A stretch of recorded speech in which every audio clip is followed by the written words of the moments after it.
யாருமே சத்தமாவே பேசக்கூடாது.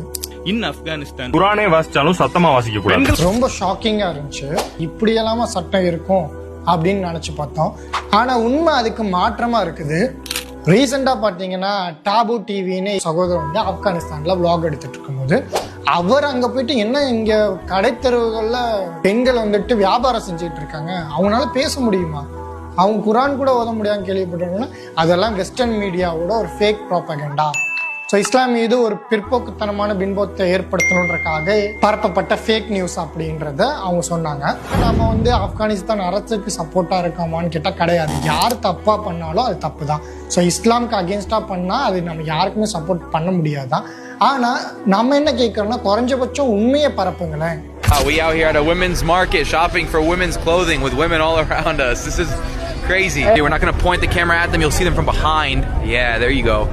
இறைவன் திருக்குறான் சொல்றான், பொய்யின் மீது உண்மையை வீசுங்கள், அது வந்து பொய்யை சுக்குநூறாக ஆக்கும்னு. ஸோ இந்த வீடியோவை நிறைய மக்களுக்கு ஷேர் பண்ணுங்க. இந்த மாதிரியான ஃபேக் ப்ராபகண்டா இஸ்லாமிய தொடர்ந்து வைக்கப்பட்டு தான் இருக்கு. ஸோ அதுக்கு எதிரான குரலை கொடுக்கும்.